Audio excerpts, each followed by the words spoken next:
할렐루야. 주 예수님 은혜 안에서 평안하셨습니까? 계속해서요. 한국의 상고사 성경과 한국의 상고사에 대한 말씀을 드리고 있습니다. 이 시간에는 하나님의 한 분 삼신 신앙입니다. 이것은 이제 우리 민족의 기본 사상 중에요. 핵심이 성경의 삼위일체 하나님 신앙과 긴밀하게 연결되어 있다고 할 수 있는데요. 삼위일체 하나님 신앙은요, 사실상 기독교 최고의 신비입니다. 세상 어떤 종교에도 이 같은 내용은 찾아볼 수 없을 만큼 독특한데요. 특별 은총이 하나님의 계시인데요. 삼위일체 하나님 신앙은요, 하나님 자신의 계시, 하나님 자신의 존재와 신비를 담고 있는데요. 그런데 놀랍게도 이와 흡사한 신앙의 모습이 우리 민족의 기본 사상 또 고유의 신앙 속에 매우 선명한 형태로 기록되고 보존되어 왔다는 사실인데요. 세상 어느 나라에도 삼위일체 하나님이라는 이 신앙적 계시적 신비가 뚜렷한 신앙은 없습니다. 그렇지만요, 우리 민족의 고유의 사상, 이 신앙에는 삼위일체 하나님을 암시하는 기록들이 분명히 수록되어 있고요. 이를 또한 여러 곳에서 찾을 수가 있는데요. 환인 환국 때부터 이어져 왔습니다. 전승된 이 특별한 기록과 역사는 결코 쉽사리 간과할 수 없는 내용이 아닐 수 없는데요. 이 또한 성경 외에 일반 은총 차원이지만요.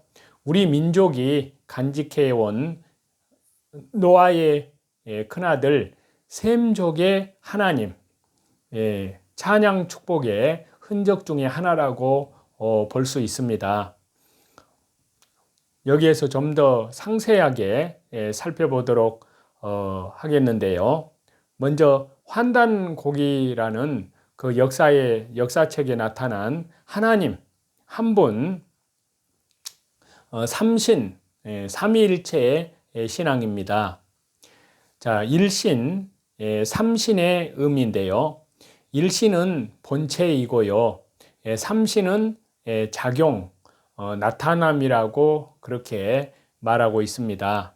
이것은 동일 본질의 세 구분이라고 할 수 있는데요. 삼신은 서로 다른 세 분의 신이 아닌 한 분, 하나님의 나타남의 모습이라고 합니다. 우주의 창조 정신, 우주 역사를 주재하시는 인격체의 신의 의미가 있다고 그렇게 하는데요. 자, 그런데 그 일신은 자신을 현실 세계에 드러낼 때 삼신으로 작용을 합니다. 만유 생명의 본체로 보면 일신이고 그 작용으로 보면 삼신인 것입니다. 태일일사, 소도 경전 보는. 그래서 한국인은 태고 이래로 우주의 조물주, 창조주 하나님을 삼신이라고 불렀습니다. 그러면 조물주, 창조주 하나님을 삼신이라고 부르는 것은요, 서로 다른 세 분의 신이 존재한다는 그런 의미일까요? 그렇지 않습니다. 한 분이신 조물주, 창조주 하나님의 창조성이 세 손길로 작용한다는 뜻입니다. 무형의 조물주, 창조주 하나님이 삼수 원리로 만물을 창조하시면서 변화를 열어나가기 때문에 삼신이라고 부르는 것인데요. 앞에서 말씀드린 바와 같이 신의 세 손길은요, 조화, 교화, 치화로 나타납니다. 다시 말씀드리면요. 삼신은 만물을 낳은 조화신, 만물을 기르고 깨우치는 교화신, 그리고 만물의 질서를 잡아나가는 치화신으로 자신을 드러낸다고 그렇게 말하고 있습니다. 이것은 하나 속에 셋이 들어있는 일즉 삼, 삼즉 일, 일의 이치입니다. 하나의 손가락이 세 마디로 나누어지듯이요. 하나가 현실에서 구체적으로 작용하려면 셋으로 열려야 하는 것인데요. 첫째, 우주의 창조 정신을 뜻합니다. 이때 삼신은 조화, 교화, 치화라는 세 가지 창조성을 지닌 조화 정신으로서 만물을 낳고 길러내며 다스리는 우주의 순수한 창조 정신이라고 말합니다. 둘째, 천상의 궁궐에서 사람 모습을 하고 우주 역사를 통치하시는, 주재하시는 인격신을 말합니다.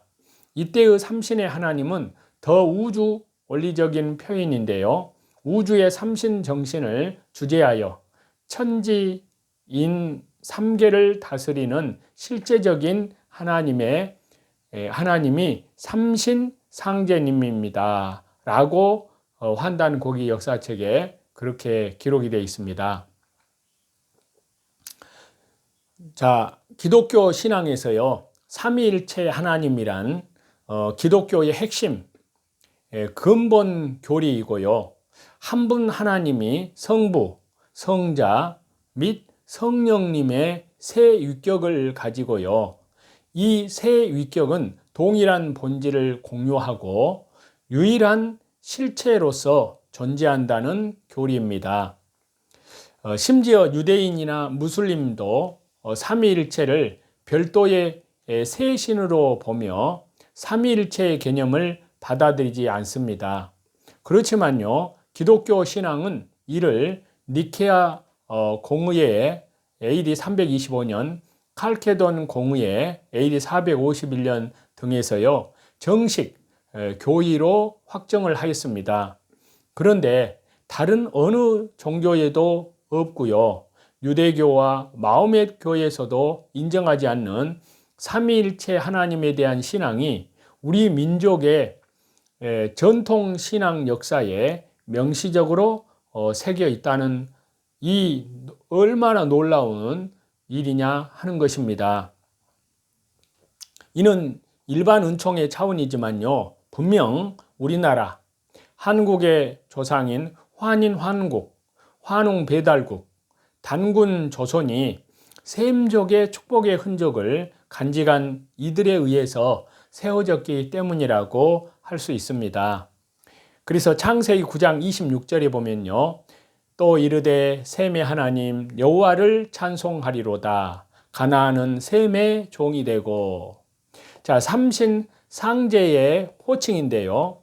자, 상제는 천상의 하나님을 뜻합니다. 상제는 하나님의 형상을 갖추고요, 대우주의 통치자로 실제하시는 하나님의 참 모습을 강조한 말이라고 할 수 있습니다. 하늘의 하나님을 뜻하는 천재, 천상 또는 천지의 주인을 뜻하는 천주 등으로도 불리는데요. 자, 환단고기에 보면은 천재는 한마디로 인류 문화의 원형이고 한 민족의 하나님 신앙을 보여주는 대표적인 의례이자 문화 행사입니다. 천재 문화의 본질이 바로 삼신상제 신앙입니다. 시온 종교인 신교에서 부른 공식 호칭인 삼신 상제님을 간단히 줄여서 상제님이라 불러왔습니다. 상제는 천상의 하나님, 즉 천상 보좌에 앉아 계신 하나님을 뜻하는데요. 보통 세상에서는 제를 임금님 제로만 알고 있는데, 제로는 예로부터 하나님 제자입니다. 하나님의 온 말이 바로 상제입니다. 상제는 하나님의 형상을 갖추고요, 대우주의 통치자로 실제하시는 하나님의 참 모습을 강조한 말인데요. 육아에서는 상제라는 말에 호천 상제라 하고요. 도교에서는 옥황을 덧붙여서 옥황상제라고 하는데요. 상제는 천제라고도 불렀습니다. 광개토 대왕 비문에도요 나오는 이 말은 하늘에 계시는 우주의 통치자 제로서 상제의 다른 말인데요. 천자는 천재지자의 천상 하나님의 아들의 준말입니다. 천재를 대신하여 천신, 천황, 천주 등으로 부르기도 하였는데요. 천주는 천상 또는 천지의 주인이란 뜻으로요. 중국 제나라에서 섬기던 팔신의 으뜸이었습니다. 훗날 예수의 신부 마테오 리치가요. 중국에서 활동할 때 천주 시리를 저술하는 것이 계기가 되어서 천주는 오늘날 동양의 카톨릭 문화권에서 하나님의 호칭으로 정착이 되었는데요. 오늘날의 한국인에게 보다 익숙한 호칭은요, 하나님이지만요, 인류의 시온 역사를 살펴보면 절대자, 창조주, 신을 부르는 9,000년 인류 역사의 전통 호칭은 바로 상제님, 삼신 상제님의 줄임말인 것이라는 사실입니다.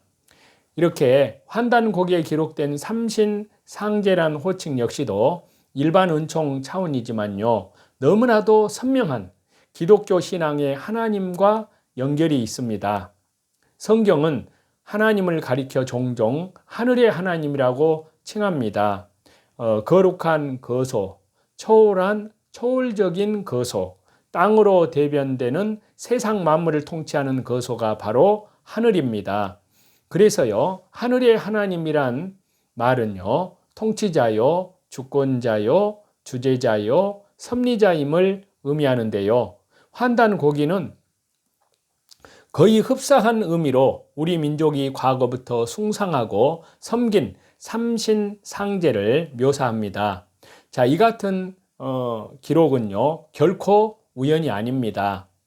이는 일반 은총 차원에서이지만요, 셈족의 축복, 곧 창조주 하나님을 찬송하는 축복, 하나님의 영광을 드러내는 축복의 흔적을 셈족인 우리 민족이 간직하고 있었기 때문인데요. 우리 민족과 관련한 이러한 역사적 진실을 알려서 우리나라 다른 잡스러운 종교들의 거짓 미혹에서 우리 민족을 구해야 할 사명이 한국 교회에게 있다는 것입니다. 그러한 의미에 있어서 상고사에 이 말씀을 공부하는 것은 절대적으로 필요한 일이라는 사실입니다. 이제 화두를 바꾸어서요, 요한계시록에 기록된 지금 시대에 나타나는 징조 가운데 지난 시간에 강제되는 짐승의 표에 대한 말씀을 이어서 말씀을 드리겠습니다. 자, 하늘 전쟁에서 패한 사탄이 다시 그에게 권세를 주면서요, 그 권세를 그리스도인들에게로 집중합니다.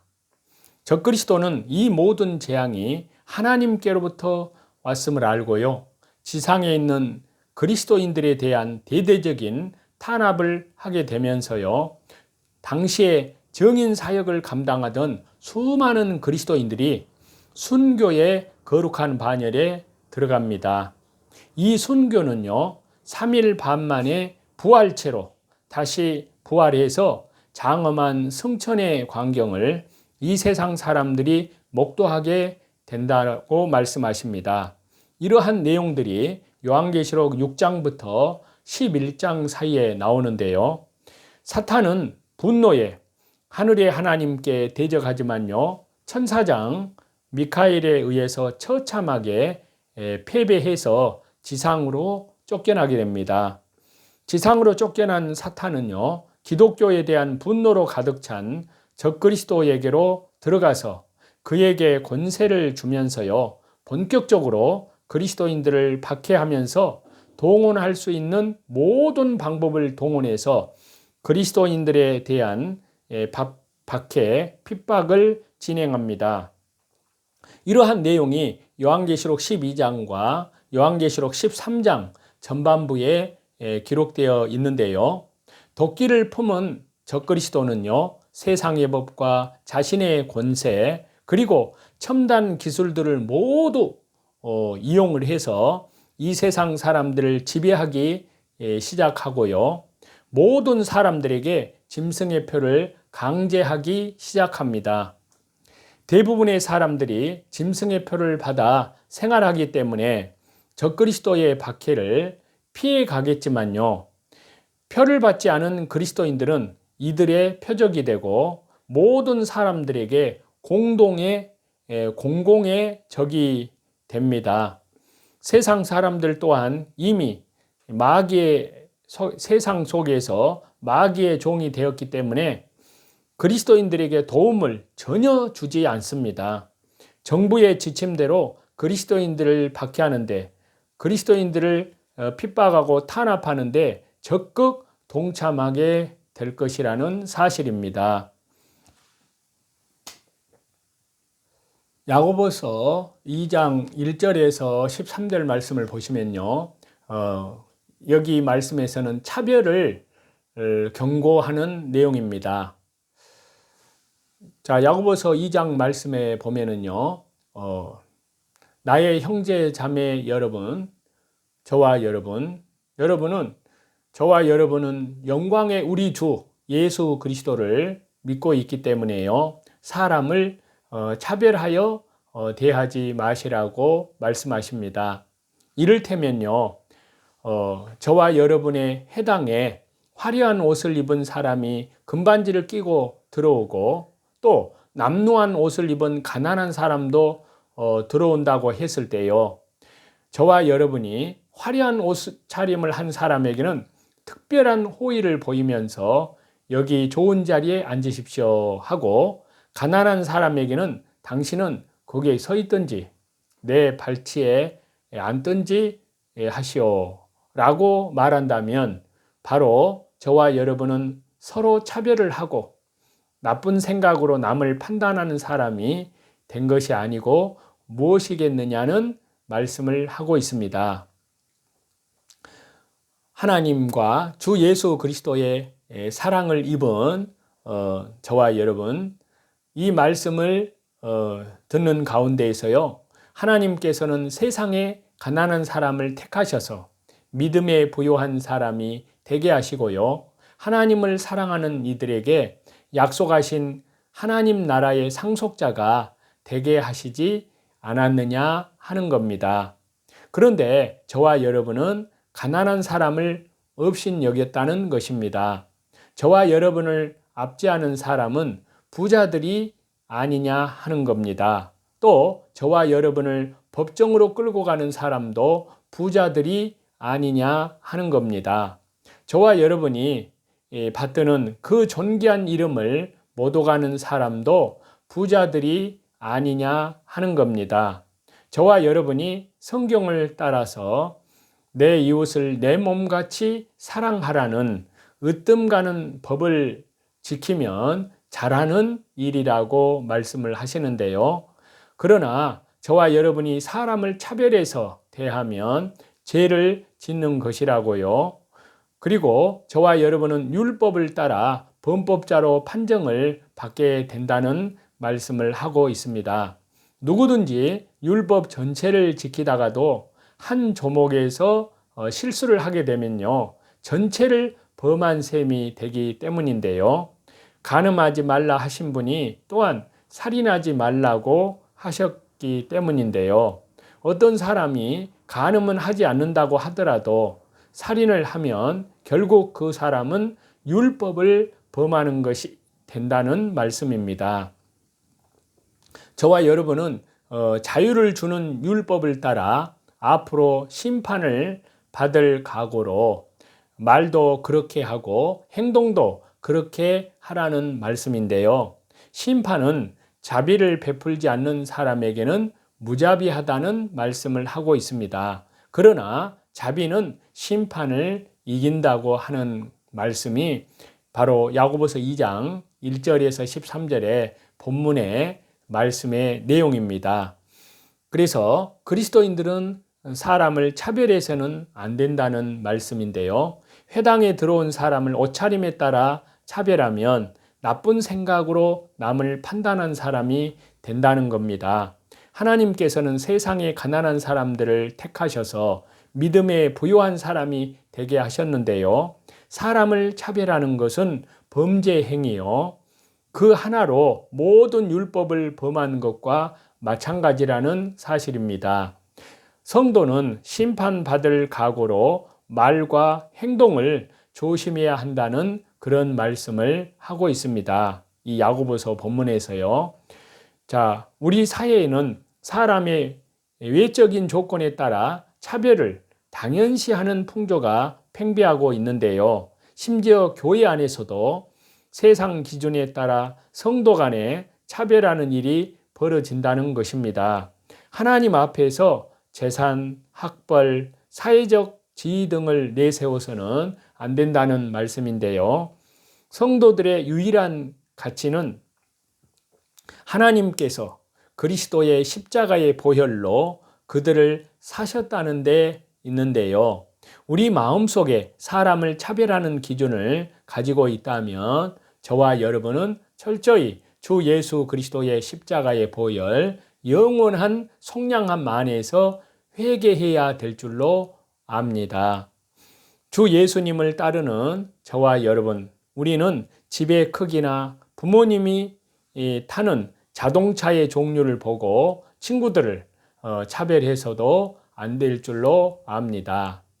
이러한 은혜 가운데에서 저와 여러분, 오늘도 자기를 부인하고 자기 십자가를 지고 믿음의 주에 온전케 하시는 주 예수님만 바라보고 모든 선한 영적 싸움에서 죄와의 싸움에서 세상과의 싸움에서 자기 육신과의 싸움에서 악한 영들과의 싸움에서 오직 우리 주 예수 그리스도의 이름으로 믿음으로 승리하시며 또 밖으로는 이뤄진 영혼들에게 때를 얻든지 못 얻든지 복음을 전파하시는 저와 여러분이 다 되시기를 우리 주 예수 그리스도 이름으로 간절히 축원합니다.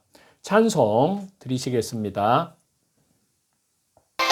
새벽부터 우리 사랑함으로써 저녁까지 시를 뿌려봅시다. 열매 차차이고 곡식 거둘 때에 기쁨으로 덤을 거두리로다 기쁨으로 덤을 거두리로다 기쁨으로 덤을 거두리로다. 비가 오는 것과 바람 부는 것을 겁을 내지 말고 뿌려봅시다. 열을 맞춰놓고 곡식 거둘 때에 기쁨으로 덤을 거두리로다. 모든 존귀와 영광과 감사와 찬송을 우리 성삼위일체 우리 하나님께만, 영광의 하나님 주 예수 그리스도께만 돌립니다. 오늘도 주님의 은혜 가운데에서 승리하시는 저와 여러분이 되시기를 우리 주 예수 그리스도 이름으로 사랑하고 축복합니다. 감사합니다. 내일 또 뵙겠습니다.